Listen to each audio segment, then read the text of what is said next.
ஒரு 4 கதையாக முதல்ல ரெடி பண்ணேன். ஒரு பொலிட்டிக்கல் ஸ்டாண்ட் ஒன்று இருக்குது. அந்த ஸ்டாண்டை வந்து இதில் வந்து சேர்க்கலாம் அப்படின்னு எனக்கு தோணுது. அப்போ உண்மையிலே தமிழ் குடின்னு பேசுகிற எல்லாருமே அந்த ஜாதிங்கிற இடத்துல தான் போய் நிற்பாங்க அப்படின்னு அதை புரிஞ்சுக்கலாம். அல்லது தமிழ் குடின்னு இப்போ பேசுகிறவங்க ஜாதியை கொண்டு நிறுத்துவாங்க அப்படின்னு புரிஞ்சுக்கிட்டு பொலிட்டிக்கலாக சில நண்பர்கள்லாம் இருக்காங்க. ஸோ அவங்களாம் அவங்களோட பேசலாம் நம்ம கேட்டிருக்கோம், பழகிருக்கோம்.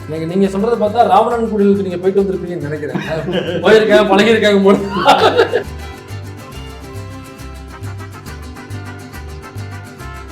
அவரு ஆர்சி தான். வீட்டில் எல்லாமே செய்வாங்க. இந்து முறைப்படி தான் எல்லாமே செய்வாங்க. ஜோசியம் கூட பார்ப்பாங்க, சாமி பார்க்குறது எல்லாம் சாமி பார்ப்பாங்க, எல்லாம் பார்ப்பாங்க. ஆனால் சாமி மட்டும் இங்கே வந்து முருகனுக்கு பதிலாக ஜீசஸ் இருக்கு. அவர் சுடும்போது பின்னாடி வந்து வில்லம்பு வந்து வரைஞ்சிருந்ததுன்னு நினைக்கிறேன். அதுல எதுவும் பிரீடுகள் இருக்கா? இல்லன்னு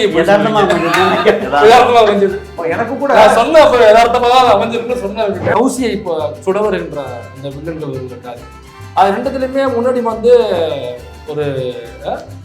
ஒரு பறக்கும் பொம்மை, ஒரு பொம்மை ஒண்ணு தொங்க விட்டுங்க. ரெண்டுத்துலயுமே கரெக்டா கண்ட்ரோல் பண்ணீங்க.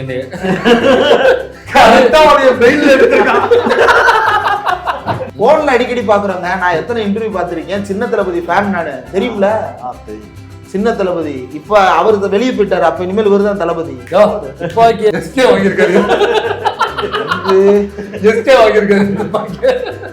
வந்து முதல்ல என்ன கிளைமேக்ஸ் வச்சுங்கன்னா, அவங்க அங்கே போயிட்டு சூசைட் பண்ணிக்கிற மாதிரி வச்சு நான் காசு சொல்லும்போது அவங்க வந்து ஃபீல் பண்ணி கண்ணெல்லாம் தண்ணி வந்துருச்சு அவங்களுக்கு. ஆனால் அவங்க என்ன சொன்னாங்கன்னா, இந்த சூசைட் பண்ணிக்கிட்டு நான் ஒத்துக்க மாட்டேன், நீங்கள் வேற ஏதாவது கிளைமேக்ஸ் வச்சிங்கன்னா நான் வரேன்னு சொன்னேன். அது அந்த சாதி வெறியனுக்கு சரியான நகர்வாக கொடுக்கும். இவங்களுக்கு ஏன் அதை கொடுக்கணும்? அவங்க ஏன் தண்டனை அனுபவிக்கணும்? அவங்கள கொஞ்சம் ஷார்ப்பாக நீங்கள் முடிவு வேற கொடுத்துருக்கலாமே. அவங்கள ஏன் கொலகாரியாக மாற்றணும்? எல்லாம் இன்கம்ப்ளீட்டாக இருக்குது கதை. அப்படி தான் சொல்லுவேன். இது என்னென்னா, இப்போ நம்ம கதையாக பார்த்தீங்கன்னு வச்சுக்கோங்களேன், ஒரு துப்பாக்கி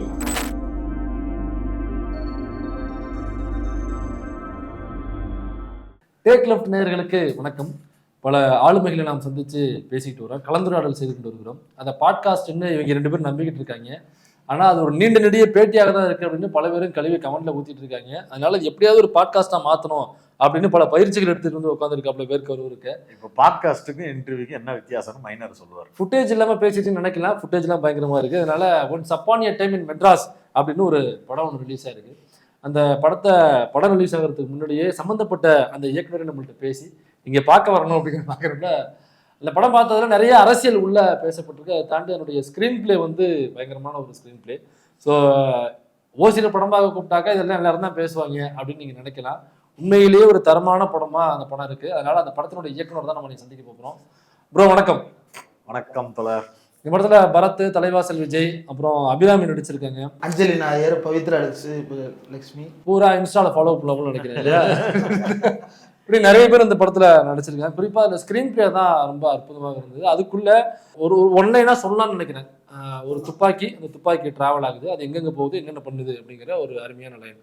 இதுல என்ன அருமையான லைன் அப்படிங்கிற கேள்வி எல்லாருக்குள்ளயுமே இருக்கும். ஆனா இதுக்குள்ள உங்களுடைய அரசியல் என்ன அப்படிங்கிறத அதை பிரச்சாரமா இல்லாம அது இந்த வாழைப்பழத்துல ஊசி ஏற்றுறது மாதிரி ஏற்றணும். இது எப்பவுமே ரைட் விங்ல பண்றவங்க ரொம்ப நேர்த்தியாக அதை பண்ணிடுவாங்க. ஏன்னாக்கா அவங்களுக்கு எந்த அரசியலும் கிடையாது.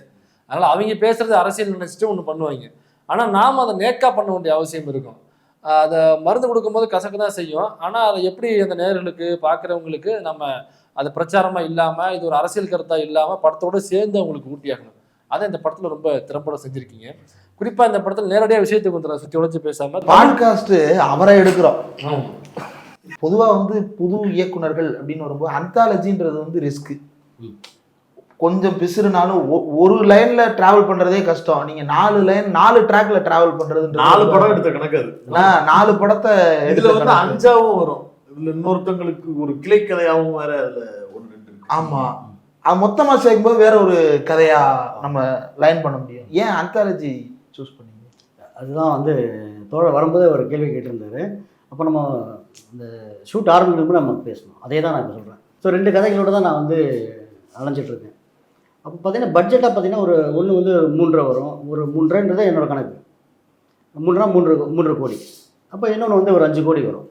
ஸோ இதுக்காக நான் வந்து முட்டி மோதி 2 இடத்துல ஒரு ஆஃபீஸ் போட்டு எல்லாம் வந்து நடக்காமல் போயிடுச்சு. இப்போ லாக்டவுனும் வந்துடுச்சு. ஒரு ஆஃபீஸ் போட்டிருந்தாங்க, லாக்டவுனில் அது நடக்காமல் போயிடுச்சு.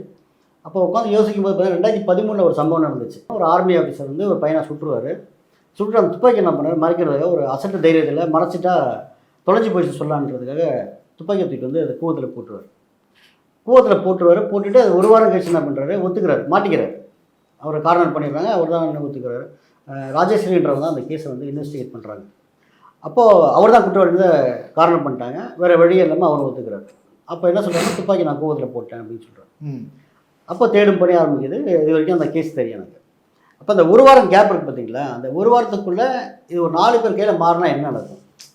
அப்போ கற்பனையாக அதை நான் வந்து முதல்ல அடிப்படையாக அந்த கதையை எடுத்துக்கிட்டேன். அப்போ அதை வச்சு என்ன பண்ணேன், ஒரு 4 கதையாக முதல்ல ரெடி பண்ணேன், நண்பர்கிட்ட ஷேர் பண்ணேன். அப்போ இதை வந்து நமக்கு ஒரு பொலிட்டிக்கல் ஸ்டாண்ட் ஒன்று இருக்குது. அந்த ஸ்டாண்டை வந்து இதில் வந்து இதை சேர்க்கலாம் அப்படின்னு எனக்கு தோணுச்சு. அப்போ ஒவ்வொரு கதைக்கும் வந்து பார்த்திங்கன்னா நம்ம வந்து தமிழ் தேசத்தை பற்றி பேசிகிட்ருக்கோம், கம்யூனிசம் பற்றி பேசிகிட்ருக்கோம். ஸோ எல்லா அரசியலும் அதில் பேச முடியும்னு எனக்கு தோணுச்சு. ஆனால் முக்கியமான பாயிண்ட் என்னன்னா, ஒரு 2 மேல் கிட்ட இந்த துப்பாக்கி கிடைக்கணும், 2 ஃபீமேல் லீட் கிட்ட இந்த கிடைக்கணுன்றதை முன்னாடியே பிளான் பண்ணேன். ஸோ இதை வச்சு ஒரு கதை பண்ணலாம் அப்படின்னு சொல்லிட்டு இப்படி தான் ஆரம்பிச்சு. இப்போ அந்த 2 மேலே 2 ஃபீமேல் கிட்ட போகுது, இது வரைக்கும் நீங்கள் சொல்லியிருக்கீங்க. பட் ஆனால் இந்த லைனை வந்து எப்படி புரிஞ்சுக்கிறது படம் பார்க்கும்பொழுது, துப்பாக்கி என்பது ஒரு அதிகாரத்தினுடைய ஒரு குறியீடு தான் துப்பாக்கி அப்படிங்கிறது. இந்த அதிகாரம் ஒரு கையிலையும் போகும்பொழுது இது என்னவாக செயல்படுது அப்படின்னு அரசியல் பார்வையில் புரிஞ்சுக்கிறதா, அல்லது துப்பாக்கி அப்படிங்கிறது உயிர் வாங்குற ஒரு பொருள் தான் யாரு கையில் போனாலும், அது நல்லவன் கையில் போனாலும் ஒரு கெட்டவனுடைய உயிரை வாங்க போகுது, கெட்டவன் கையில் போனுச்சுனாக்கா நல்லவனுடைய உயிரை வாங்க போகுது. ஆனால் எதுவாக இருந்தாலுமே உயிர் தானே, உசுர் போகுது, உசுர் எடுக்கணும் அப்படிங்கிறத சிட்டிசனா நம்ம அதை ப்ரொபகண்டாவாக பேச முடியாது. ஸோ அப்படி இருக்கும் பொழுது இந்த துப்பாக்கி யாரு கையில் போனாலுமே உசுர் தான் எடுக்க போகுது அப்படின்னு இந்த துப்பாக்கி வேண்டாம் அப்படின்னு சொல்ல வரீங்களா, அல்லது இது ஒரு அதிகாரம், அந்த அதிகாரம் யாரு கைக்கு போனால் அது என்னவாக செயல்படுகிறது, யாருக்கு எதிராக செயல்படுகிறது அப்படிங்கிறது தான் இதை துப்பாக்கியை வச்சு சொல்ல வரேன் அப்படின்னு இதை புரிஞ்சுக்கிறாங்க. இப்போ என்னன்னா, துப்பாக்கின்னு சொன்னோன்னா வன்முறையோட இதுதான் இல்லையா, இப்போ அடையாளமாக தான் இருக்காது. அதனால் வந்து அதை நம்ம வந்து ஆதரிக்கலை. இப்போனா இதில் வந்து கதையில் வந்து டு பி கண்டினியூன்னு சொல்லிட்டு 5 புல்லட் இருக்கு. அப்போ நெக்ஸ்ட் பார்ட்டில் கண்டிப்பாக இதுக்கான சொல்யூஷன் வந்து துப்பாக்கி கிடையாது, அன்பு நோக்கி தான் நகரணும் அப்படின்ற மாதிரி, ஒரு அறத்தை நோக்கியோ அன்பு நோக்கி தான் நகரணுன்ற மாதிரி ஒரு செகண்ட் ஹாஃபில் பிளான் பண்ணி ஒன்று வச்சுருக்கேன். இப்போ துப்பாக்கி பார்த்தீங்கன்னா, இப்போ நீங்கள் வந்து எல்லாத்தையும் வந்து சுடணுமா, இப்போ ஒரு தப்பு நடந்துருச்சு ஏன் அவரை சுடணும். இப்போ நீங்கள் என்ன அடிக்கிறீங்கன்னு வச்சுங்களேன், நான் சும்மா இருக்க முடியாது, திருப்பி நான் அவங்களை அடிப்பேன். அப்போ எனக்கு எதிராக ஒன்று நடக்கும்போது தான் நான் அந்த வன்முறையை கையில் எடுக்கிறேன். ஸோ அப்படி தான் அந்த கதையில் வந்து துப்பாக்கி எடுக்கப்படுது. இதுக்கு மேலே இதை வந்து வேறு வழியே என்ற சூழ்நிலை வந்து ஒவ்வொரு கதையில் வந்து அந்த சூழ்நிலையை உருவாக்கி அதுக்கப்புறம் தான் அந்த துப்பாக்கி பயன்படுத்தப்படுது. ஓகே. இப்போ இந்த படத்தில் ஆண்கள்கிட்ட துப்பாக்கி கிடைக்கும் போது அவர்களுடைய தேவைக்கும் அவர்களுடைய கோபத்துக்கும் பலியாக்கிக்கிட்டாங்க. பெண்கள் கிட்ட வரும்போது அவங்க வந்து விக்டிம்ஸாக இருந்து அதை பயன்படுத்துகிற மாதிரி வருது. அது பிளான் பண்ணி பண்ணது தானா? இல்லை, அது வந்து யதார்த்தமாக அமைஞ்சிட்டாங்க. நான் அதை பிளான்லாம் பண்ணல, யதார்த்தமாக அமைஞ்சிட்டாங்க. இப்போ நீங்கள் வந்து இந்த படம் பார்க்கும்பொழுது இடதுசாரி சிந்தனை உள்ளவராக தெரியுது எனக்கு. வந்து ஒரு ஒன் ஆஃப் த லீடு வந்து நீங்கள் ஒரு கம்யூனிஸ்டாகவே காமிச்சிருக்கீங்க. இந்த டிஷர்ட்டில் பின்னாடி சேகுவரா, முன்னாடி வந்து கம்யூனிஸ்ட் சிம்பிள் போட்டு அதுதான் அந்த கேரக்டராகவே காமிக்கிறீங்க. ஒரு கம்யூனிஸ்ட்டை ஃபாலோ பண்ணக்கூடிய ஒரு நபராக காமிக்கிறீங்க. அந்த வீடு முழுக்க அந்த லெஃப்டிஸ்ட் லீடர்ஸோடைய ஃபோட்டோஸாக இருக்குது. இன்னும் வேறு சில இடங்கள்ல அம்பேத்கர் பெரியார் ஃபோட்டோலாம் வேறு சில இடங்கள்ல வருது. அப்போ இப்படி பார்க்கும்போது ஒரு 2 லெஃப்டிஸ்டாக நீங்கள் அந்த படத்தில் உங்கள் இயக்குனராக அதை உங்களை புரிஞ்சுக்க முடியுது. இந்த லெஃப்டிஸ்ட் சிந்தனைங்கிறது உங்களுடைய பர்சனல் லைஃபுக்குள்ளே எப்போ அது உள்ளே வந்துச்சு? வந்து நான் ஒரு 9th 10th படிக்கும்போதெல்லாம் பார்த்தீங்கன்னா கடவுள் வந்து மறுக்க வேண்டிய சூழ்நிலை. ஏன்னா மறுக்கிறது எப்படின்னா சோம்பேறித்தனம். இப்போ கோயிலுக்கு போகிறதுனா ஒரு சோம்பேறித்தனம் வரும் இல்லைங்களா, காலைல எழுப்புவாங்க, கோயிலுக்கு போவாங்க, அது மாதிரிலாம் வந்து அப்போதுலேருந்து வந்து என்னன்னா கோயிலுக்கு போகிறது பிடிக்காது. அப்போ சாமி இல்லைன்னு அங்கேருந்து தான் ஆரம்பிச்சது, விளையாட்டாக ஆரம்பிச்சது. அதுக்கப்புறம் பெரியார் உள்ளே வந்துட்டார். இப்போ எங்கள் அண்ணெல்லாம் சின்ன சின்ன மீட்டிங்லாம் போயிட்டு வர்றாரு.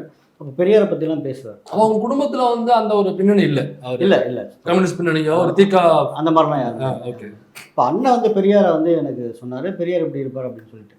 அப்போ பெரியாரை பற்றி தெரிஞ்சுக்கும் போது பார்த்தீங்கன்னா ஒருத்தராக உள்ளே வராங்க, அடுத்தடுத்த தலைவர்களாக வராங்க, மார்க்ஸ் வராங்க, அம்பேத்கர் வராங்க.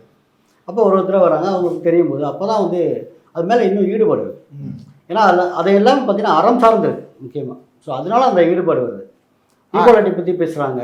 ஸோ அது வந்து தமிழ்குடி அப்படிங்கிற ஒரு வார்த்தையை இந்த படத்தில் பயன்படுத்தியிருப்பீங்க. அந்த காருக்குள்ள தலைவாசல் விஜய் நடிச்சிருக்காரு. அவர் ஒரு ஜாதி வெறியராக அந்த படத்துல இருப்பாரு. ஒரு ஜாதி சங்க சீமான் கேரக்டரா பண்ணியிருக்காரா? சீமான் கேரக்டர் இல்ல, அது என்னன்னு இயக்குனர் தான் சொல்லணும், நமக்கு தெரியாது இல்ல. சாதி வெறியர் டக்குன்னு ஒரு பயங்கரமான ஒரு ஜாதி வெறியராக காமிச்சிருப்பீங்க. ஒரு ஜாதி சங்கத்தினுடைய முக்கியமான ஆளாகவும் அதற்காகவே பத்திரிகை நடத்தக்கூடிய ஒரு ஆளாக காமிச்சிருப்பீங்க. அப்போ காருக்குள்ள ஒரு கான்வர்சேஷன் போது அவருக்கும் இந்த படத்தினுடைய ஒன் ஆஃப் த லீடு பண்ணக்கூடிய ஒரு நபருக்குமான ஒரு கான்வர்சேஷன் போகுது. அதில் அந்த நபர் வந்து இந்த ஜாதியை பற்றின உரையாடலில் அவர் கேட்குறாரு, ஒரு லவ் மேரேஜ், அதுக்காக அந்த அந்த கேரக்டர் போயிட்டு இருக்கு கல்யாணத்துக்காக. இப்போ கேட்குது, இந்த கேரக்டர் ஜாதி வெறிங்கிறதுனால இல்லை இல்லை கல்யாணத்துக்கு வந்து ஜாதி முக்கியம் இல்லை, ஆனால் தமிழ் குடியா என்னென்னு பார்க்கணும்ல அப்படின்னு சொல்லுவாப்புல. அதில் ஆரம்பித்து அந்த கதாபாத்திரம் எங்கே போய் நிற்கும்னாக்கா, அது எப்படி வேற ஜாதி கல்யாணம் பண்ணுவேன் அப்படின்னு வந்து நிற்கும். நீங்கள் தான் தமிழ் குடின்னு ஆரம்பிச்சிங்க, இப்போ ஜாதியில் வந்து நிற்கிறீங்க. நான் தான் ஆரம்பத்தில் நீங்கள் ஜாதி வெறியர்னு சொன்னேன். இந்த தமிழ் குடி அப்படிங்கிற வார்த்தையை எப்படி நாங்கள் புரிஞ்சுக்கிறது? ஏன்னாக்கா பொதுமக்களுக்கு தமிழ் குடினாக்கா வேற ஒரு முகங்கள் போய் சேர்ந்துருக்கு. அப்போ உண்மையிலே தமிழ் குடின்னு பேசுகிற எல்லாருமே அந்த ஜாதிங்கிற இடத்துல தான் போய் நிற்பாங்க அப்படின்னு அதை புரிஞ்சுக்கிறதா, அல்லது தமிழ் குடின்னு இப்போ பேசுகிறவங்க ஜாதியில் கொண்டு நிறுத்துவாங்க அப்படின்னு புரிஞ்சுக்கிறது? அதை ரெண்டுமே இருக்குது. இப்போ என்னன்னா, இப்போ நான் சென்னையில் தான் வளர்ந்தேன். இப்போ நிறைய நண்பர்கள் பார்த்தீங்கன்னா வெளிப்படையாக பேசும்போது பார்த்தீங்கன்னா நம்ம எல்லாம் ஒன்று, தமிழ் மொழியை விட்டு கொடுக்கக்கூடாது, தமிழன் அப்படின்ற ஒரு பயங்கரமாக பேசுவாங்க. ஆனால் அந்த கல்யாணம் பண்ணிக்கும்போது பார்த்தீங்கன்னா சாதியில் தான் கல்யாணம் பண்ணுவாங்க. எல்லோரும் தமிழனா எல்லாரும் தான் கல்யாணம் பண்ணணும். என்ன ரொம்ப நெருங்கிய நண்பர்கள் அந்த மாதிரி நிறைய உதாரணமாக சொல்கிறேன். அப்படி பார்த்தவங்க பார்த்தீங்கன்னா ஒரு 30 வயசில் கல்யாணம் பண்ண வேண்டியவன் 40 வயசில் கல்யாணம் பண்ணியிருப்பான். அப்போ காம்ப்ரமைஸ் ஆகி இப்போ எந்த சாதியிலேருந்து பொண்ணாக இருந்தாலும் பரவாயில்ல, பொண்ணு கிடைச்சா போதுன்ற. ஸோ அது இதெல்லாம் வந்து நம்ம கூட இருந்து பார்த்தனால, அது இல்லாமல் நிறைய பொலிட்டிக்கலாக சில நண்பர்கள்லாம் இருக்காங்க. ஸோ அவங்களோட பேச்செல்லாம் நம்ம கேட்டிருக்கோம், பழகியிருக்கோம். இதை வச்சா சரியா இருக்குன்னு தோணுச்சு எனக்கு. நீங்க சொல்றதை பார்த்தா ராவணன் குடிலுக்கு நீங்க போயிட்டு வந்திருப்பீங்கன்னு நினைக்கிறேன். போயிருக்காங்க, பழகிருக்காங்க போல. அவரும் சினிமா வட்டாரத்துல ஒரு பிளாஸ்பேக் இருக்கும் போல இருக்கு. பெரிய பிரச்சனை மாட்டி விட்டுறீங்க போல இருக்கு. அதெல்லாம் இப்ப தமிழ் குடின்னா இதுதான் நாங்க புரிஞ்சுக்கிறது. நீங்க சொல்ல வருது இப்படி ஆரம்பிச்சுவாங்க. நீங்க சிட்டியில பிறந்து வளர்ந்து வராங்க. ஆமா, பிரசாந்த் சிட்டியில தான் பிறந்து வளர்ந்துருக்கீங்க. ஆனா கிராமத்துல இருக்கிறவங்களுக்கு இந்த ஜாதி குடும்பங்கள் என்ன அப்படிங்கிறது நல்லா தெரியும். லிட்டரலா ஊருங்கிறது ஊர் தெரு அப்படின்னு சொல்லி இடைநிலை சாதிகள் வாழுகிற ஒரு பகுதியா இருக்கும். அப்புறம் வந்து சேரி அப்படிங்கிற பேர்ல அழைக்கப்படுகிற பட்டியல் சமூக மக்கள் வாழுகிற காவலின்னு சொல்லுவாங்க சில இடங்கள்ல, அந்த தெரு தனியா இருக்கும். இன்னொரு ஒன்று வந்து அக்ரஹாரம் அப்படிங்கிறது, அந்த தெரு தனியா இருக்கும். பெரும்பாலும் அக்ரஹாரம் வந்து ஊர்களுக்கு நிறைய காலி ஆயிருச்சு, எல்லாம் விரட்டிவிட்டாங்க. ஆனா அக்ரஹாரம் ஒடுக்கப்பட்டவர்களாக அந்த பார்ப்பனர்கள் ஒடுக்கப்பட்டு அவங்க வந்து பிதுக்கப்பட்டு அவர்கள் அனுப்பப்பட்டார். எங்க போயிருக்காங்க? ஒடுக்கப்பட்டு பிதுக்கப்பட்டு அவன் ஆஸ்திரேலியா, லண்டன் போன்ற அமெரிக்கா ஆனா அந்த அக்ரஹாரம் அப்படியே இருக்கு. அதனால அப்படி 3 தெருவாக இருக்கிறதுனால தெரியும் அங்க வந்து ஜாதிய குடும்பங்கள் அதிகமா இருக்கும். அப்ப இந்த தெருவுல இருந்து அந்த தெருவுல பொண்ணு எடுக்க முடியாது, அந்த தெருவுல இருந்து இந்த தெருக்கு காதல் அப்படிங்கிற விஷயங்கள் இருக்காது.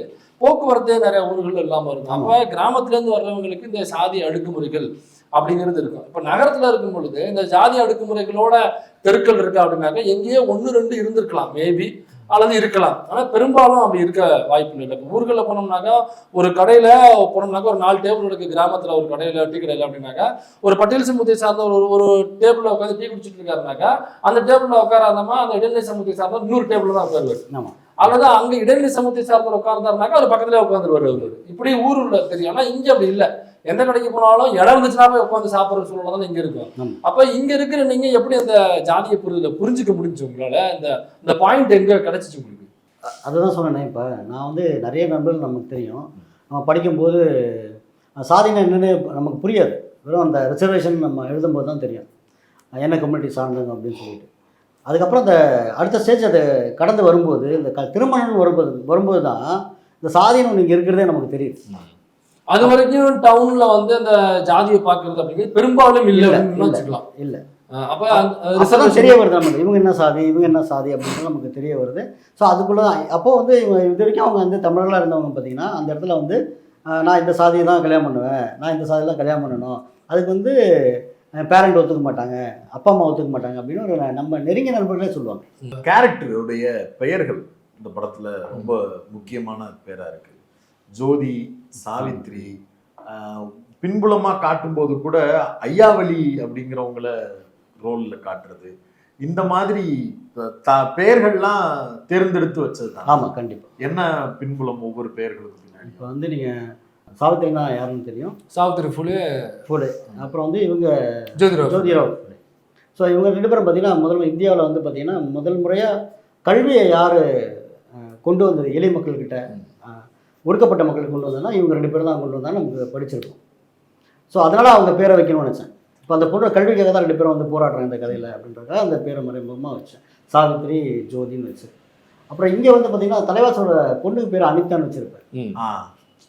ஸோ இது எல்லாமே ஒரு குறியீடு தான். அவர் பேர் பால்ராஜ்னு வச்சுருப்பேன். யாரு பால்ராஜ்? அந்த தலைவாசி விஜய் பேர் வந்து பால்ராஜ். எதுக்கு பால்ராஜ்? யார் பால்ராஜ்னா வட்டாரத்தில் வந்து பால்ராஜ்னு ஒரு பேர் வைப்பாங்களாம். ஸோ நானும் ரைட்டராக டிஸ்கஸ் பண்ணும்போது பால்ராஜ்னு வைக்கலாம் அப்படின்னு. ஆனால் எங்கேயுமே இதை குறிப்பிடல. நான் சும்மா பின் கதையாக சொல்கிறேன். கோகுல்ராஜ் பால்ராஜா இருக்கும். அது தெரியல. இல்ல கோகுல்ராஜ் வந்து அங்க கொல்லப்பல. பால்ராஜுக்கு பேர்ன்றது எனக்கு புரியல. யுவராஜ் பால்ராஜ். யுவராஜ் தான் மேபி ரைட். கையிலையும் கூட கயிறு வந்து தெரியுது.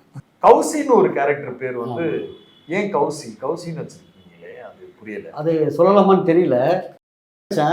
அவங்க வந்து வேற ஏதோ ஒரு பேரை வந்து குறிப்பிடுது, அடையாளமா இருக்கு, அதனால அதை வந்து பேரை மாத்துங்கன்னு சொன்னாங்க. இல்ல அதான் நீங்க அங்க அப்படி சொல்லும் போது அது யாருங்க அப்படின்னு நான் கேட்டாங்க. நான் அவர்கிட்ட எப்படி சொன்னேன்னா, ரொம்ப சீரியஸாக முகத்தை வச்சுக்கிட்டு எதிர் வீட்டில் ஒரு மாமி இருந்தாங்க. நான் சின்ன வயசில் படிக்கும்போது அவங்க பேர் அவங்க தான் எனக்கு படிப்பு சொல்லி கொடுத்தாங்க, அவங்க ஞாபகம் தான் வச்சிருக்கேன் அப்படின்னு. அவர் சிரிச்சுட்டு ஒன்று சொன்னார், ஏங்க போய் சொல்லாதீங்க. இல்ல அவர் கரெக்டா கண்டுபிடிச்சிருக்காரு. ஒரு மாமி வந்து படிப்பு சொல்லி கொடுக்க மாட்டாங்க அப்படின்னு. அது எப்படி ஒரு மாமி வந்து ஒரு நான் பிராமணிக்கு உங்களுக்கு கல்வி சொல்லி கொடுத்துருவாங்களா? சொல்லி கொடுத்துட்டா அவங்க மாமின்ற தகுதி இழந்துடுறாங்க. சரி அப்படின்னு சொன்னேன். அவருக்கு கொஞ்சம் ஒரு கோபமா, ஏன் போய் சொல்லாதீங்க அப்படின்னு வந்து சொன்னார். அப்புறம் கிறிஸ்டியன் ஃபேமிலிய சினிமாக்கள்ல காட்டுறது அப்படிங்கிறது வந்து ரோமன் கத்தோலிக்குகளை பெருசா காட்டுனதே கிடையாது. பெந்தகோஸ்துகளை மட்டுமே காட்டுவாங்க. அவங்க வந்து இந்த தோடு போட மாட்டாங்க, நெத்தியில பொட்டு வைக்க மாட்டாங்க. அது வந்து இந்த படத்துல வித்தியாசமா இருந்தது. நீங்க அப்படி காட்டல. ஆர்சி கிறிஸ்டியன் ஃபேமிலி காட்டுறீங்க. அதுலயுமே எனக்கு ஒரு நெருடல், எந்நேரமும் அவங்க பைபிள் கையில வச்சுக்க மாட்டாங்க. சர்ச்சுக்கு போகும்போது பைபிள்லாம் எடுத்துட்டு போக மாட்டாங்க. பட் அது ஒரு ஸ்டீரியோ டைப்பையுமே கொஞ்சம் உங்களுக்கு பார்த்துருக்கேன். அந்த மாதிரி கொண்டு போவாங்க, ஆர்சியில கொண்டு போவாங்க. டெய்லி கொண்டு போறது இல்ல, பட் மேபி பர்டிகுலர் டேவை நீங்க காட்டிருக்கலாம். மேபி ஆர்சி கேரக்டரை காட்டுறது அப்படிங்கிறது வந்து பிளான் பண்ணி வச்சதுதானா? ஏன்னா ஈஸியா இருக்கே, பெந்தகோஸ்தத்துக்கு வச்சுக்கலாம். என் நண்பர் ஒருத்தர் ஜான்சன் ஒருத்தர் இருக்காரு, அவரு ஆர்சி தான்.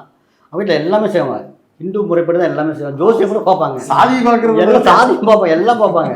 ஆனா சாமி மட்டும் இங்க வந்து முருகனுக்கு பதிலாக ஜீசஸ் இருப்பாரு. வேளாங்கண்ணி அம்மா அவங்க வீட்டுல போனாக்க அவரு இயேசு கிறிஸ்து என்ன ஜாதின்னு நினைச்சுப்பாங்க. நாடார், இயேசு நாதார் இல்ல, இயேசு நாடார். அவங்க அப்பா வந்து தச்சு வேலை பார்த்தார், ஆசாரி. அவர் பிறந்தது மாட்டு தொழுவத்துல யாதவ். எல்லா கம்யூனிட்டியும் வருவாங்க. அதே போல அவங்க வந்து சொல்ல மட்டும் இல்ல, இயேசுவும் அனைத்து கம்யூனிட்டிக்கு மேல வருவாங்க. அவங்க கன்னிமேரி இசைவியலாளர், எல்லாமே இருக்கு. எல்லா கம்யூனிட்டியும் கொண்டு வருவாங்க. கிட்டத்தட்ட ஒரு அர்ஜுன் சம்பத்தாவா நம்ம மாறிட்டோம்.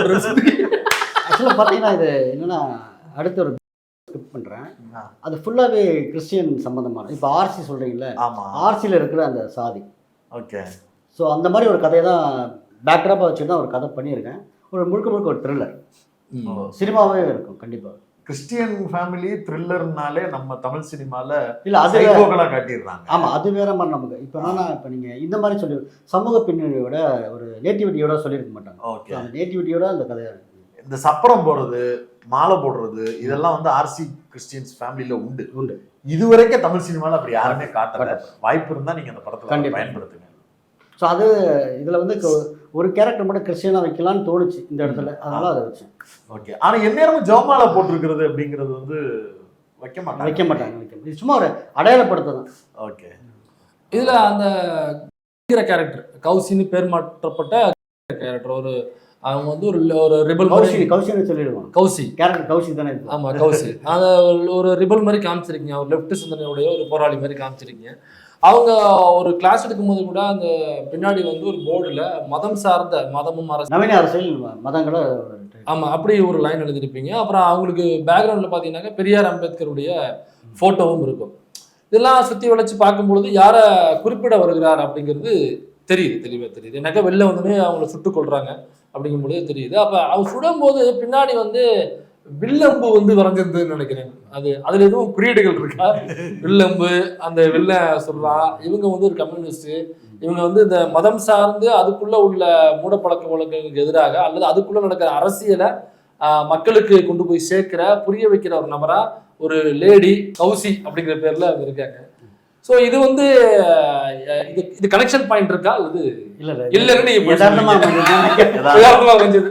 எனக்கு கூட நான் சொன்ன யதார்த்தமா தான் அமைஞ்சிருக்குன்னு சொன்னேன். எனக்குமே அப்படி தோணுச்சு. அது ஆக்சுவலா எல்லோ கலர் சுவரு சுத்தி அது அவுட் ஆஃப் ஃபோக்கஸ்ல வந்து அது லைட்டா ஒரு ஆரஞ்சு ஷேட்ல தெரிஞ்ச ஒரு சாஃப்ரான்ல இருந்துச்சு. யதார்த்தமாக அமைஞ்சது. ஆமா வேற லொகேஷன் கிடைக்கல, அதனால அங்க வச்சுட்டோம் ஷாட். இதுல அந்த வில்லனுடைய அந்த ஜாதி வெறியனுடைய காரு, அப்புறம் இந்த கௌசியை இப்போ சுடவர் என்ற அந்த வில்லன்கள் வருகிற காரு, அது ரெண்டுத்துலயுமே முன்னாடி வந்து ஒரு ஒரு பறக்கும் பொம்மை, ஒரு பொம்மை ஒண்ணு தொங்க விட்டுதீங்க. ரெண்டுத்துலயுமே கரெக்டா கண்ட்ரோல் பண்ணீங்க.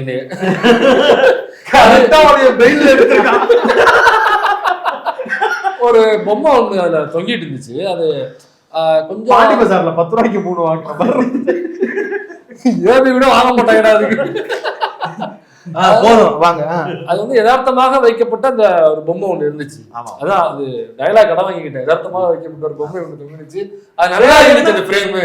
வேற என்னெல்லாம் யதார்த்தமா வச்சீங்கன்னு நீங்க கொஞ்சம் அந்த பொம்மைக்கே வருவான். ஆர்ட் டைரக்டர் சொன்னேன் ஏதாவது தொங்க விடுங்க, அவர் இந்த பொம்மையை தொங்க விட்டுட்டாரு. வாக்கிங் டாம தொங்க விடுவான்னு பார்த்தா இதை தொங்க விட்டாங்களா?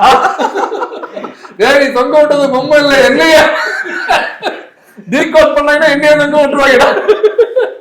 ஆனா எப்படி இது சென்சார்லாம் இது அவங்க இந்த கனெக்ஷன் பாயிண்ட் இதெல்லாம் அவங்க எதுவுமே அவங்க அதை கேள்வி கேட்கவே கொஸ்டின் பண்ணவே இல்லையா? இல்ல அதெல்லாம் நீங்க யதார்த்தமா வச்சதை அவங்க கொஸ்டின் பண்ணவே இல்லை. இல்ல இதெல்லாம் அவங்க கொஸ்டின் பண்ணல, அவங்களே யதார்த்தமா விட்டுட்டாங்க. ஆமா ஒண்ணு பண்ணாங்க. அது அந்த டிரைவரா வர்ற பாத்தீங்களா, அவர் வந்து ஒரு ஹிந்துவாகவும் இந்த பக்கத்துல உட்காந்து கல்கி அவர் ஒரு முஸ்லீமாவும், பின்னாடி இருக்கிற ஒரு ராஜா வந்து ஒரு கிறிஸ்டினாவும், பரத். இப்போ 3 பேரும் வந்து பார்த்தீங்கன்னா 3 மதங்களை வந்து இந்த கம்யூனிஸ்ட் சித்தாந்தத்தை எப்படி பார்க்குறாங்க அப்படின்ற மாதிரி அந்த ஒரு பார்வையாக ஒரு டிஸ்கஷன் வச்சுருந்தாங்க. அது வந்து சென்சாரில் தூக்கிட்டாங்க. ஏன் அதை தூக்கிட்டாங்க? அது தவறாக இருக்குன்னு சொன்னாங்க. அது கம்யூனிசம் பற்றி பேசுறது தவறாக இருக்குன்னாங்க. அதான் இன்டெரக்டாக அது கம்யூனிசம் பேசும், அதை வந்து தூக்க சொல்லி சொன்னாங்க. இன்னொன்று வந்து பார்த்தீங்கன்னா அந்த சட்டை கலர் ஒரு ஆரஞ்சு கலர் ஷர்ட் போட்டிருப்பாரு, கலரை மாற்ற சொன்னாங்க. இல்லை அந்த ஷர்ட் யார் போட்டிருப்பா? அந்த டிரைவரா வர டிரைவர் இல்ல, அவர்தான் அந்த ஆர்டர் எடுத்திருப்பாரு. அந்த கொலை பண்ற ஆர்டர் அவர் தான் எடுத்திருப்பாரு. அந்த சாஃப்ரான் ஷர்ட்டை மாத்திருப்பேன். ஓ, அது கலரிங்ல மாத்துனீங்களா? சிஜில அதுக்கு தான் டைம் எடுத்தது. ஒரு கிட்டத்தட்ட ஒரு ஆமா, அதுக்கு நிறைய டைம் எடுக்கும். அதுவே சில லட்சங்கள் சாப்பிட்டுருமே. ஆமா, அதுதான் அதிகமாக பட்ஜெட் போச்சு. $400 சட்டையில முடிய வேண்டிய போற போக்குல சட்ட கலரை மாத்துங்க எழுதி கொடுத்துட்டான். நம்ம எத்தனை லட்சம் செலவு பண்ண வேண்டியது. திருப்பி நீங்க எடுக்கணும்னா பரத் கால் ஷீட் வாங்கணும், எல்லாமே இருக்கு. இல்ல அது இல்லாம அவர் ஏர்லாம் கட் பண்ணிட்டாரு. அதுக்கப்புறம் அது கண்டிப்பா ரொம்ப நாள் கழிச்சு பரத்தை ஸ்கிரீன்ல பாக்குறோம். இடையில 2-3 படங்கள் பண்ணாரு. இல்லங்க, பெரிய ஸ்கிரீன்ல பெரிய ஸ்கிரீன்ல மாட்டிக்கிட்டேன். போன்ல அடிக்கடி பாக்குறோங்க. நான் எத்தனை இன்டர்வியூ பார்த்திருக்கேன். சின்ன தளபதி ஃபேன் நானு, தெரியும்ல? தெரியும். சின்ன தளபதி இப்ப அவர் வெளியே போயிட்டாரு. அப்ப இனிமேல் இவர் தான் தளபதி.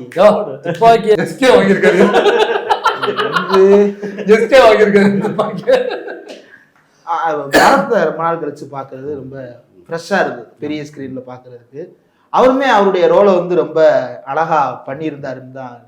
அவர் இந்த படத்துக்குள்ள எப்படி வந்தாரு? இது வந்து ரொம்ப சின்ன ஆந்தாலஜியா பார்க்கும் பொழுது ஷூட் டைம் கம்மியா இருக்கு. ரெண்டாவது ஒரு நெகட்டிவ் ஷேடும் அதுக்குள்ள இருக்கு. அவரு ஒரு ஹீரோவா பண்ணிட்டு இப்போ ரீசெண்டா வெப் சீரிஸ் வேற ஒண்ணு பண்ணிருந்தாரு, பொலிட்டிக்கல் வெப் சீரிஸ். அது பயங்கர ரீச் வேற. ஸோ அதுக்கு இடையில இது எப்படி ஒத்துக்கிட்டு உள்ள வந்தாரு? இது வந்து பார்த்தீங்கன்னா நான் கார்த்திக்னு ஒரு நண்பரை போய் பார்த்தேன். 2 எபிசோடு எடுத்தாச்சு. இப்போ 3வது எபிசோடுக்கு ஒரு ப்ரொடியூசர் வந்துட்டார். இப்போ வந்தவுடனே நான் என்ன பண்ணேன், கார்த்திகை போய் பார்த்தேன். தினேஷ் கரெக்டாக இருப்பான்னு தோணுச்சு. அட்டகதி தினேஷ். இப்போ அவர் கேட்கும்போது என்ன சொன்னார், கதையை கேட்டார். கதை நல்லா இருக்குது, ஆனால் தினேஷ் பண்ண மாட்டார், அவர் வேற ஒரு கமிட்மெண்ட்டில் இருக்கார். பரத் ஆனால் கேட்டு பார்க்கலாம் அப்படின்னு சொல்லி பரத் சாரை கேட்டு பார்க்கலாம் அப்படின்னு சொல்லி சொன்னார். உடனே அவர் ஃபோன் அடிச்சு பேசிட்டு என்ன அவர் போய் பார்த்தேன். பார்த்தோன்னே கதையை கேட்டார். கதை கேட்டோன்னு ஒத்துக்கிட்டார். ஓ, அப்புறம் அதில் சார் டைலாக் ரொம்ப கம்மியாக தான் இருக்கும், பரவாயில்லைங்க அந்த கதையை புதுசாக இருக்குது அப்படின்னு சொல்லி முன் வந்துட்டார். ஓகே. இப்போ பட்ஜெட்டாக இப்போ நாங்கள் பெருசாக எங்களால் என்ன முடிஞ்சதோ அதான் அவர்கிட்ட கொடுத்தோம். ஓகே, ஒத்துக்கிட்டார். பரவாயில்ல, பெரிய விஷயம். அப்புறம் கெட்டப் பார்த்தீங்கன்னா வேற ஒரு படத்துக்காக அந்த கெட்டப்பில் இருந்தார். என்னோட எனக்கு கரெக்டாக அமைஞ்சிச்சு. அது எத்தனை நாள் அவர் போர்ஷன் ஷூட் வந்து நான் ஒரு 10 நாள் பிளான் பண்ணது, ஆனால் 7 நாளில் முடிச்சோம். 7 நாளில் அவர் போர்ஷன் முடிச்சிட்டேன். மொத்த படம் மொத்தம் டே அது நம்பர் ஆஃப் டேஸ் சொல்லக்கூடாது, தனியாக வேணா சொல்கிறேன். ஆமா பிகின் தி ஸ்கிரீன் ஒன்றா கேட்டு தெரிஞ்சுக்கு எல்லாத்தையும் கேட்டு திரும்ப அதே பட்ஜெட் கூப்பிடுவீங்க, அப்புறம் அதே மாதிரி அவர் வந்து சிரமம் போட்டுட்டு இருக்குமா? ஒரு ஆள் முதல் படத்தை ஏன் சிரமம் போடுவான், எல்லா படத்துக்கும் அப்புறம் அதுக்கு கூப்பிட்டு நீங்க இந்த பட்ஜெட்லயே பண்ணுங்க. நீங்க யதார்த்தமா கட்டி தொங்க விட்டதை விட இது கஷ்டம். அவங்க அவருக்கு முன்ஜாமீன் போட்டு கொடுத்துருக்கேன். முன்ஜாமீன் அபிராமி மேடமோட அவங்க வந்து அவங்க எக்ஸலன்ட் பெர்ஃபார்மர். அது மாதிரி இல்லை இந்த படத்துல ஒரு துப்புரவு பணியாளர் அந்த கெட்டப்ல நடிக்கிறதுக்கு முதல்ல இந்த மாதிரி ஸ்டார்டம் இருக்கக்கூடிய நடிகர்கள் ஒத்துக்கிறது அப்படிங்கிறதே வந்து ரொம்ப சிரமம் இருக்கு. விச் இஸ் நாட் ரைட், செய்யக்கூடாது அப்படி. ஆனா பலர் செய்யறாங்க. நான் இந்த காஸ்டியூம் போட மாட்டேன், நான் இது பண்ண மாட்டேன் அப்படின்னு சொல்றாங்க. பட் அவங்க வந்து அந்த கேரக்டர் வந்ததுக்கு பிறகு அது கொஞ்சம் கூடுதலா நல்லாவே தெரிஞ்சிச்சு, கன்வின்சிங்கா இருந்தது அவங்களோட பெர்ஃபார்மன்ஸ். அவங்கள பத்தி கொஞ்சம் டீட்டெயில்ஸ் சொல்லுங்க. இது கதையெல்லாம் ரெடி ஆகிடுச்சு, ப்ரொடியூசர் ரெடி ஆகிட்டாரு. இப்போ இந்த கதையை வந்து ஃபஸ்ட்டு இந்த கதை தான் நாங்கள் எடுக்கிறதுக்கு பிளான் பண்ணிட்டோம். அபிராமி மேம் கதை தான் யார் ஆர்டிஸ்ட்டாக போய் அணுகலாம் அப்படின்னு. ஏன்னா இந்த கதை எழுதும்போது இவங்க தான் நடிக்கணும்னு பிளான் பண்ணவே இல்லை. நான் சின்ன பட்ஜெட்டில் பண்ண போகிறேன், யார் கிடைக்கிறாங்களோ அவங்கள வச்சு பண்ணணும்னு தான் முடிவு பண்ணிட்டோம். அப்படி பண்ணும்போது ஜாலிடா ஜும்கான படம் வந்து சரிங்களா சமீபத்தில். அதில் ஈபியாக வந்து இப்போ நம்ம படத்துக்கு ரைட்டர் அவர் தான், ஜெகன் கவிராஜன் சொல்லிட்டு. அவரை நான் கேட்கும்போது அவர் என்ன பண்ணார், நீங்கள் அபிராமி வச்சு போகலாமா அப்படின்னு கேட்டார். இப்போ நமக்கு தேவை ஒரு ஆர்டிஸ்ட்டு, யாராக தான் என்ன அப்படின்னு சொல்லிட்டு நான் முதல்ல அவர் வந்து அந்த லைனை மட்டும் சொல்லிட்டாரு. என்னை கூப்பிட்டாங்க. அப்புறம் நான் போய் என்ன பண்ணேன், அவங்களுக்கு கதையை சொன்னேன். கதையை கேட்டோம்னா அவங்களுக்கு ரொம்ப புதுசாக இருந்துச்சு அவங்களுக்கு. ஏன்னா வழக்கமாக வர கதையோட இது ரொம்ப துப்புரவு பணியாளர், அப்புறம் வந்து ஒரு திருநங்கை அம்மா அப்படின்னு வரும்போது இது புதுசாக இருக்குது, நான் பண்ணுறேன்னு வந்து ஒத்துக்கிட்டாங்க. ஏற்கனவே 2-3 ஆர்டிஸ்ட் நாங்கள் அணுகணும். அவங்க என்ன பண்ணாங்க, திருநங்கைக்கு அம்மாவா அதுதான் அவங்க கேட்டாங்க. தவிர துப்புரவு பணியாளர்ன்றதை விட திருநங்கைக்கு அம்மாவை நடிக்கிறது தான் அவங்க வந்து பார்த்துட்டாங்க. ஓகே, அதனாக்கா இந்த மாதிரியான ரோல் ஏற்றி நடக்கும் பொழுது என்ன பிரச்சனை ஆகும்னு அவங்க நினச்சிட்டு மறந்துருப்பாங்கன்னா, அது ஏதோ ஒரு புரட்சியாளர்னு முத்திரை ஊற்றி அப்புறம் ஏதாவது கம்யூனிஸ்ட் டேரக்டர் வந்தால் மட்டும்தான் கூப்பிடுவாங்க அவங்கள, மற்ற யாரும் கூட மாட்டாங்க. அந்த மாதிரியான அதில் ஒரு சிக்கலும் இருக்குது. ஆமாம், கண்டிப்பாக இருக்க முடியாது. அதை தாண்டி அவங்க அபிராமி பண்ணதுக்கு உண்மையிலே அவங்கள பாராட்டிட்டாங்க. ரோகிணி மேம் வந்து இந்த கதையை வந்து முதல்ல சொன்னேன் அவங்ககிட்ட. அப்போ அவங்க சொன்னாங்க, நான் விட்னஸ் படம் இதே மாதிரி பண்ணி. ஆமாம், சேம் இதே மாதிரி. ஆனால் என்ன அதை விட இது நல்லா இருக்கு, நான் பண்ணுறேன்னு சொன்னாங்க என்கிட்ட. ஆனால் நான் வந்து முதல்ல என்ன கிளைமேக்ஸ் வச்சுருந்தேன்னா, அவங்க அங்கே போயிட்டு சூசைட் பண்ணிக்கிற மாதிரி வச்சேன். அதை நான் காசு சொல்லும்போது அவங்க வந்து ஃபீல் பண்ணி கண்ணெல்லாம் தண்ணி வந்துருச்சு அவங்களுக்கு. ஆனால் அவங்க என்ன சொன்னாங்கன்னா, இந்த சூசைட் பண்ணிக்கிற நான் ஒத்துக்க மாட்டேன், நீங்கள் வேறு ஏதாவது கிளைமேக்ஸ் வச்சிங்கன்னா நான் வரேன்னு சொன்னாங்க. அப்போ நான் வந்துட்டேன். அப்புறம் யோசிச்சு பார்க்கும்போது கடைசியில் அது தப்பாகவே இருந்துச்சு, சூசைட் பண்ணிக்கிற மாதிரி இருந்தது, தப்பாகவே இருந்துச்சு. அந்த நேரத்தில் இந்த சமூகத்தில் இந்த நாட்டில் வந்து பார்த்திங்கன்னா பெண்களாலே தனியாக வாழ முடியாது. அப்போ ஒரு திருநங்கை அந்த பொண்ணால் எப்படி வாழ முடியும் அப்படின்னு அந்த ஒரு கேள்வி அவங்க வச்சாங்க. அதுக்கப்புறம் அந்த டைலாக் வந்து வேற ஒருத்தருக்கு நான் வச்சிருப்பேன். இந்த கதையில் ஒரு ஃபோன் கான்வர்சேஷனில் வச்சிருப்பேன். அவரு சொல்லுவார், ஜோதி சொல்கிற மாதிரி இந்த கான்வர்சேஷன் வச்சுருப்பேன். அப்புறம் அந்த கிளைமேக்ஸும் கொஞ்சம் மாற்றிட்டேன், இவங்களே போய் சுடுற மாதிரி அந்த கிளைமேக்ஸ். அந்த ஜோதி சாவித்திரி நட்பு அது ஒரு கோலங்கள் அபி தொல்காப்பிய நட்பு மாதிரி. அதை நிறைய பேர் கிரேவா பார்க்கலாம், பட் ஆனால் அது ரொம்ப அழகான ஒரு நட்பா இருக்கும். பேர்லாம் சொல்ற கோலங்கள்ங்கிற தோழர், உங்களுக்கு கோலங்கள் அபி தொல்காப்பியன்னு தெரியும்ல? அது தெரியலனாக்கா எப்படி இவங்கலாம் தமிழ்னு ஒத்துக்கிறது? எந்த வருஷம் நீங்க பிறந்தீங்க?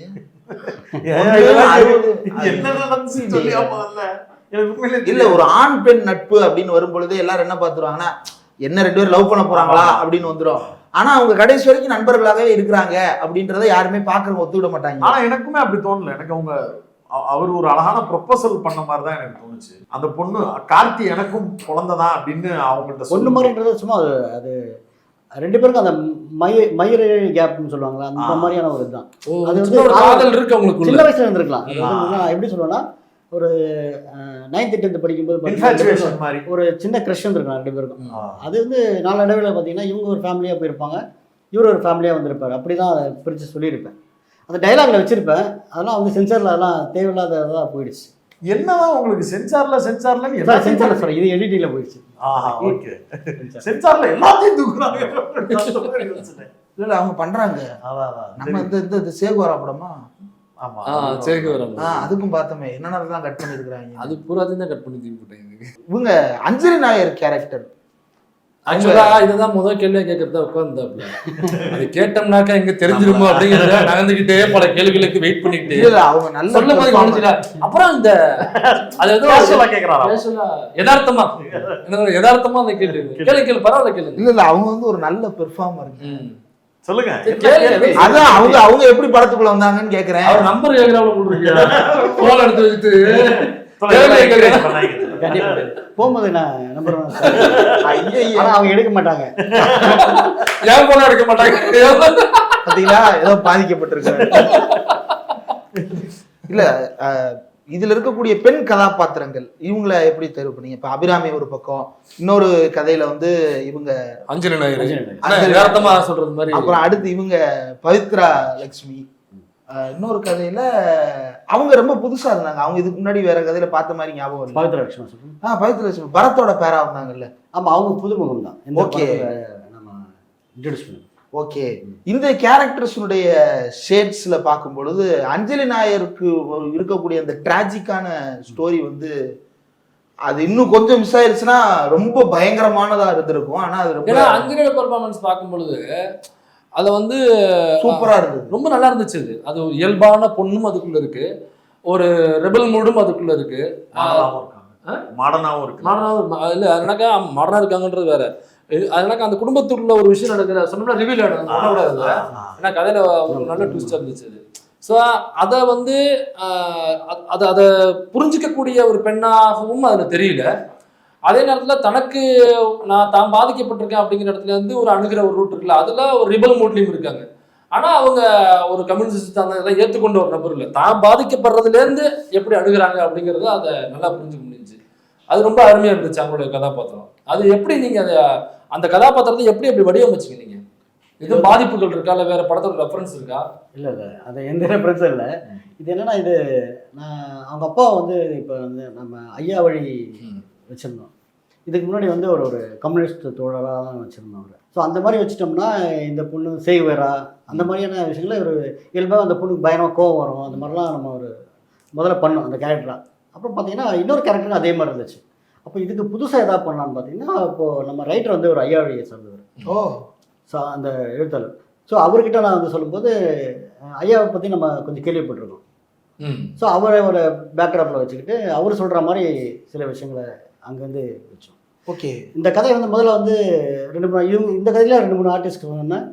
அந்த லாஸ்ட்டில் ஒரு ட்விஸ்ட் இருக்குது பார்த்தீங்களா, அது ஏதோ இவங்க தப்பான படம் ஏதாவது ட்ரை பண்ணுறாங்க போல இருக்கு அப்படின்னு சொல்லிட்டு அவங்க பேக் அடிச்சிட்டாங்க. ஓகே, இல்லை அதான் கேட்க வந்தேன். அது கொஞ்சம் மிஸ் ஆயிருந்தா அது அப்படி போயிருக்கும்.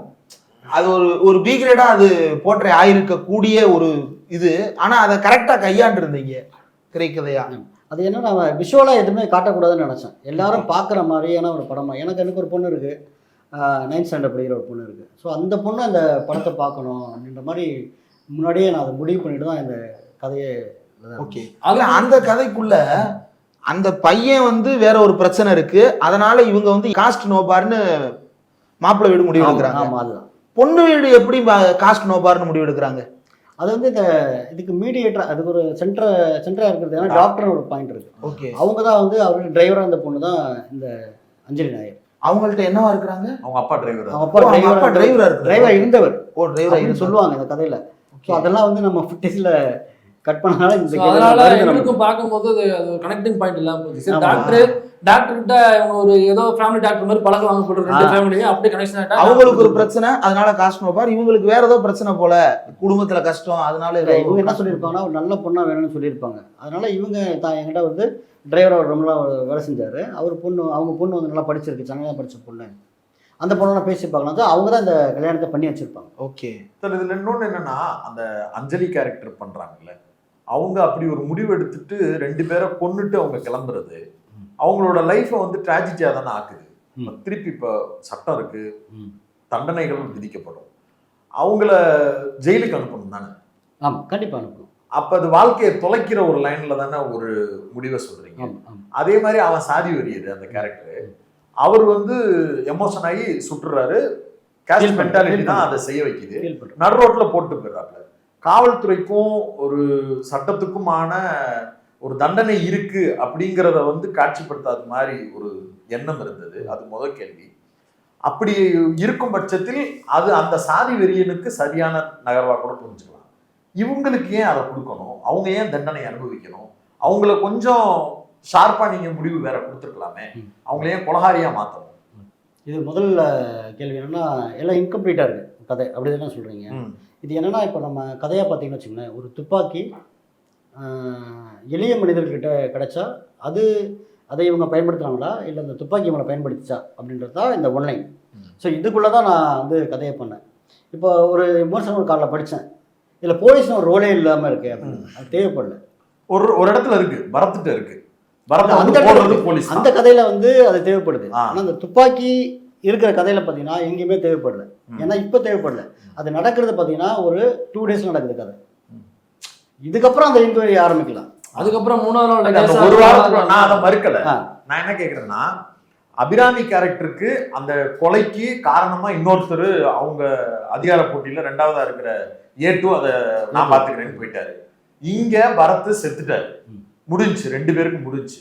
ஆனா இங்க நியாயமா இருந்த ஒரு பொண்ணு அவங்களுக்கு ஏற்பட்ட வழியில அவங்களே குற்றவாளியா மாறுறாங்களே, அந்த முடிவை அவங்களுக்கு ஏன் கொடுக்கணும்னு கேக்குறேன். இல்லை, அது ஒரு சரியான முடிவாக தான் அந்த இடத்துல எனக்கு தோணுச்சு. எனக்கு ஓகே அதுதான் அந்த முடிவுன்னு எனக்கு தோணுச்சு. ஓகே. ஸோ ஒருவேளை நம்ம வந்து இப்போ நான் செகண்ட் பார்ட் சொல்கிறேன், எல்லாத்துக்குமே இது ஒரு லீடு மாதிரி வச்சுட்டு செகண்ட் பார்ட்டில் இதை வந்து கண்டிப்பாக அதுக்கான சொல்யூஷன் கண்டிப்பாக. இன்னொரு கேள்வி நான் விமர்சனமா கேட்கிறேன். நானும் அதை தப்பிச்சு போகிறதுக்காக சொல்லலை. உண்மையிலே இது நீங்கள் கேட்ட கேள்வி நியாயம் தான், நியாயம் இருக்கு அதில். ஓகே. இன்னொன்னு, தலைவாசல் விஜய் சார் பண்ண கேரக்டர்ல தன்னுடைய பொண்ணு 3 மாசம் முழுகாம இருக்காங்கன்ற செய்தியை தன்னுடைய பொண்ணினுடைய கணவர் சொன்னதா நினைச்சுதான் அந்த கான்வர்சேஷன்ல இருக்கு. கொலையும் பண்ணிடுறாரு. பொண்ணுடைய காதலன் அவரை கொன்றுறாரு. எமோஷன் ஒண்ணுதான். ரிசல்ட் எண்ட்ல நம்மளுக்கு தெரிய வர்றது கிளைமேக்ஸ்ல வேற ஒண்ணா இருக்கு. அப்போ வந்து உடஞ்சு அழுகிறாரு. நான் ஆடியன்ஸா பார்க்கும்போது அதே 3 மாசம் புள்ள தன்னுடைய மகளுடைய வயிற்றுல தானே இருக்கு. அதையே கொண்டுட்டாரு, இதுக்கு எதுக்கு நான் அழுதுகிட்டு இருக்கிறாரு அப்படின்னு தோணுச்சு. அது உங்களுக்கு தோணலையா? அப்படி இல்லை, அது என்னன்னா ஒரு முதல்ல வந்து சரின்னு முடிவு பண்ணுறாரு ஒரு இடத்துல கொலை பண்ணும்போது. ஆனால் எந்த இடத்துல அது மாறுதுன்னா, ஒரு பையனை மாற்றி சுட்டுட்டேன்னு நினைக்கும் போது பார்த்தீங்கன்னா அது தவறாக ஃபீல் பண்ணுறாரு. அந்த கேரக்டரை பார்த்தீங்கன்னா அப்படி மாறி மாறி நடந்துக்கிட்டே இருக்கும். முதல்ல அதை நான் உங்களுக்கு பேசும்போது கூட சொன்னேன். முதல்ல வந்து இவர் சாதியாக கேட்கும்போது இவர் தமிழ்னு சொல்லுவார், தமிழ் குடி.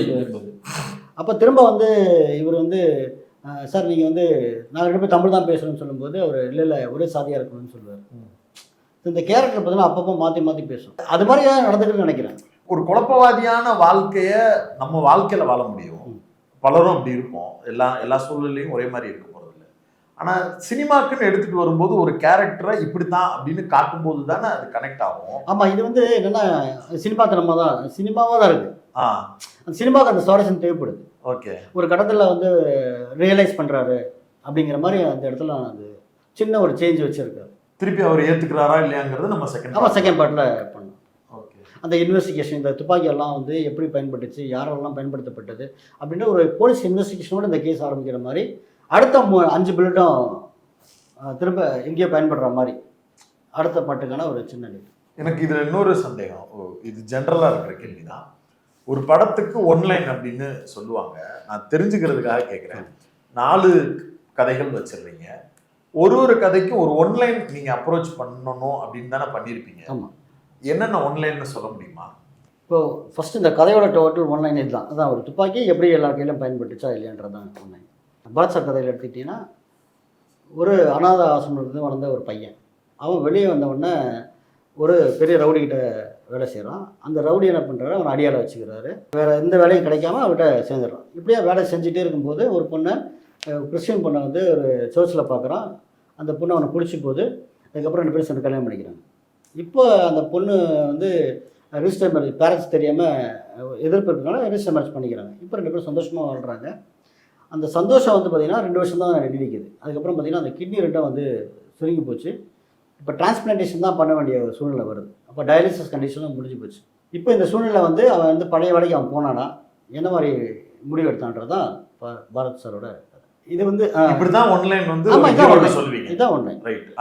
இப்போ அடுத்து வந்து அபிராம் மேமோட கதை என்னன்னா, ஒரு துப்புரவு பணியாளர். இவங்க வந்து பார்த்தீங்கன்னா தான் பையன் வந்து திருநங்கையை மாறி இருப்பான். இப்போ அவன் நல்லா படிப்பான். புருஷங்காரன் என்ன பண்ணுறான்னா, இந்த பையன் வந்து திருநங்கையை மாறின அப்புறம் அந்த அவமானம் தாங்காமல் ஓடி போயிட்டு இருப்பான். முதல்ல பையனை சந்தோஷப்பட்டிருப்பான். நான் ஷார்ட்டாக வைக்கலாம்னு நினச்சிருந்தேன். எப்படின்னா, பையன் பிறந்துட்டானோன்னா சாக்லேட்லாம் கொடுப்பார். அப்புறம் அந்த ஸ்டேஜ் மாற மாற மாற என்னென்னா, அவருக்கு வந்து பையன் திருநங்கை மாறணும், அவமானம் தாங்க முடியாமல் வீட்டை ஓடி இருப்பாருன்னு ஒரு சரி இது வச்சுருந்தேன். இப்போ அதெல்லாம் எடுக்க முடியல. இப்போ என்ன இதுதான், துப்புரவு பணியாளர் தான் பையன் திருநங்கையை மாறிட்டான் அப்படின்னு தெரிஞ்சும் கூட அவங்க வந்து என்ன பண்ணுறாங்க, அந்த பையன் நல்லா படிப்பான். அவனை படிக்க வைக்கணும். அதே நேரத்தில் அந்த திருநங்கையை வந்து ஏற்றுக்கிட்ட ஒரு அம்மா, ஒரு முற்போக்கான ஒரு அம்மா. இப்போ அவங்க படிப்புக்காக நிறைய இடத்துல கடன் வாங்கியிருப்பாங்க. அதில் மூர்த்தின்னு ஒருத்தங்கிட்ட கடன் வாங்கியிருப்பாங்க. அந்த கடன் என்ன பண்ணால் பெரிய சுமையாக இருக்கும். அவன் என்ன பண்ணுறான், ஒரு நாள் எதாச்சும் வீட்டுக்கு வரும்போது, கடன் கேட்டு வீட்டுக்கு வரும்போது அந்த திருநங்கையை பார்த்தோன்னா அந்த பிடிச்சி போகுது அவனுக்கு. ஒரு வித்தியாசமாக இருக்கான்னு சொல்லிட்டு பிடிச்சி போகுது. அதனால் அவன் என்ன பண்ணுறான், அங்கேருந்து போய்ட்றான். டைம் கொடுக்குறான் அவன். இந்த டைமுக்குள்ளே காசு கொடுக்கணும், இல்லைனா வந்து நான் என்ன பண்ணுவேன்னு எனக்கே தெரியாதுன்னு சொல்லிட்டு அந்த திருநங்கையை பார்த்துட்டு சொல்லிட்டு போயிடுறான். எதாச்சும் ஒரு துப்பாக்கி கிடைக்குது. அந்த துப்பாக்கியை வச்சு அவங்க என்ன பண்ணுறாங்க, ஒரு நண்பர் மூலிமா அதை விற்கிறதுக்கு ட்ரை பண்ணுறாங்க. அதை விற்க முடியல. விற்று காசாக்கி அவன் கடன் அடைக்கலான்னு பார்க்குறாங்க. அது முடியலை. அதுக்குள்ளேயே பார்த்தீங்கன்னா அந்த திருநங்கையை அவன் வந்து அபியூஸ் பண்ணிடுறான். இப்போ அந்த துப்பாக்கி வச்சு அவங்க என்ன பண்ணுறாங்க அப்படின்றது தான் இந்த உண்மை. ஓகே. ஸோ இது அபிராமி கதைக்குள்ளே தான் அவங்க திருநங்கை இருக்காங்க. திருநங்கை கதையில் அபிராமி இல்லை. இது சில பேர் கேட்பாங்க, ஏன் அந்த டீட்டெயிலாம் பண்ண நீங்கள், அவங்க எப்படி மாறினீங்கன்னு கேட்பாங்க. இந்த கதைக்குள்ளே தான் இவங்க இருக்காங்க அப்படின்ற மாதிரி அது ஒரு. அடுத்து ஒரு பாரம்பரியமான ஒரு வீடு, அஞ்சலி நாயர் அவங்க பொசிஷன். ஒரு பாரம்பரியமான ஒரு ஃபேமிலி. அந்த ஃபேமிலி பார்த்தீங்கன்னா 7 தலைமுறையாக ஒரே ஒரு ஆண் குழந்தை தான் பிறக்குது. ஒவ்வொரு தலைமுறைக்கும் ஒரு ஆண் குழந்தை தான் பிறக்குது. அது ஒரு ஜெனட்டிக்காக இருக்க ப்ராப்ளம் வச்சுக்கலாம். ஆனால் இப்போ இந்த தலைமுறையில் பார்த்தீங்கன்னா ஒரு ஆண் குழந்தை பிறந்திருக்கு. அந்த ஆண் குழந்தை பார்த்தீங்கன்னா அதுவும் வந்து ஒரு மாதிரி அந்த ஆண் உணர்ச்சியே இல்லாத ஒரு பையனாக இருக்கும். இப்போ இது வந்து பாரம்பரியமான ஒரு ஃபேமிலிக்கு வந்து பெரிய அசிங்கமாக இருக்குது. அப்போ இந்த பொண்ணு என்ன பண்ணுறாங்க, அந்த பையனை கல்யாணம் பண்ணி வச்சிடுறாங்க. இதுக்கப்புறம் நடக்கிறது தான் அந்த கதை. இந்த படத்தோட லைனை இப்படி சொல்லிடுறோம். இதுல வந்து உங்களுடைய ஐடியாலஜி சம்பந்தப்பட்ட விஷுவல்ஸையும் ப்ரெசன்ஸையும் 1-2 வைக்கிறீங்க, வசனங்களா வைக்கிறீங்க, பேக்ட்ராப்ல இதா வைக்கிறீங்க. இப்படியெல்லாம் வைக்கும்போது சொல்லப்பட்ட கதைக்கும் இதுக்கும் நடுவில் ஒரு பெரிய கேப் விழுகிறதா ஆர்டிஸ்ட் நினைக்க மாட்டாங்களா, யூனிட் நினைக்க மாட்டாங்களா? அப்படி இருந்தா அதை கன்வின்ஸ் பண்ணுவீங்களா முன்னாடியே? எப்படி நடக்கும் அந்த ப்ராசஸ்? இது வந்து முதல்ல அந்த கதையை சொல்லும்போது நான் இந்த விஷயம்லாம் சொல்லிடுவேன், இப்படி தான் இருக்க போகுது அப்படின்றத சொல்லிடுவேன். ஐடியாலஜியா என்ன? ஆமாம், என்ன ஐடியாலஜியோட தான் கதையாக சொல்லுவேன். அதான் நான் கௌஷின்னு ஒரு கேரக்டரை வச்சு சொல்லும்போது அவர் வேற ஒரு ரைட்டரை பற்றி அவர் சொல்கிறாரு. பரத் சார் கேட்குற இது மாதிரி அப்படின்னு கேட்குறாரு. இருக்கலாம் சார் அப்படின்னு சொல்லிட்டு நானும் கடந்து போயிடுவேன். இது மாதிரி நான் யார்கிட்ட சொன்னால் இந்த கதையை சொன்னோன்னா அந்த பேரை சொல்லிவிடுவேன். ஸோ அந்த மாதிரி ஒவ்வொரு இடங்களும் வந்து சில பேர் தெரியும், சில பேர் தெரியாது. இப்போ சாவித்திரின்னு ஒரு பேர் சொல்கிறேன் பார்த்தீங்கன்னா, சாவித்திரி, ஜோதிலாம் சொல்கிற மாதிரி இதெல்லாம் வந்து நானாக சொன்னாலும் தெரியும். ரொம்ப ரோகிணி மேம் கேட்டாங்க ரொம்ப. ஸோ அவங்கக்கிட்ட இந்த மாதிரி நான் சொல்கிறேன். இப்போ பின்னாடி பேக்ராப் வைக்கிறது, முன்னாடி பிளான் பண்ணுறது நீங்கள் பிளான் பண்ணிடுவீங்க. ஆர்டிஸ்ட் அதுக்கு ஒத்துக்கணுமே, அது சாத்தியமாகுமா? தெரியாது அவங்களுக்கு. நம்ம ஒரு பொலிட்டிக்கலாக ஒரு ஸ்டாண்டர்டு தான் பண்ணுறோன்றது நான் சொல்லிவிடுவேன். இப்போ நான் ஒரு பொலிட்டிக்கலாக தான் சரி, இப்போ என்னோட ஸ்டாண்டர்ட் தான் நான் இந்த கதையை பண்ணுறேன்னு சொல்லிவிடுவேன். ஆனால் அந்த குறியீடு எதுக்குன்னு அவங்களுக்கு தெரியாது. ஓ ஓகே. ஸோ யதார்த்தமாக இருக்குது போல இருக்குது அப்படின்னு தான் கடந்து போயிடுவேன். அவங்களுமே யதார்த்தமாக தான் அதை எடுத்துக்கிறேன். நானும் சில நேரங்களில் அதை யதார்த்தமாக எடுத்து. இந்த வருஷத்தில் பெரிய பட்ஜெட் படங்கள் அப்படின்னா அது பெரிய அளவு சக்ஸஸ் ரேஷியோவில் அது இல்லை. சின்ன பட்ஜெட் படங்கள் நிறையா கொண்டாடப்பட்டிருக்கு. ஓடிடியில் பெரிய வரவேற்பு வருது, தியேட்டர்லையும் பெரிய அளவுக்கு ரெஸ்பான்ஸ் வருது. புதிய நடிகர்கள் பெரிய ஸ்க்ரீனுக்கு நகல ஆரம்பிச்சிருக்கிறாங்க. அந்த லைனில் இந்த படமுமே கூட சின்ன பட்ஜெட் படமாக இருக்குது.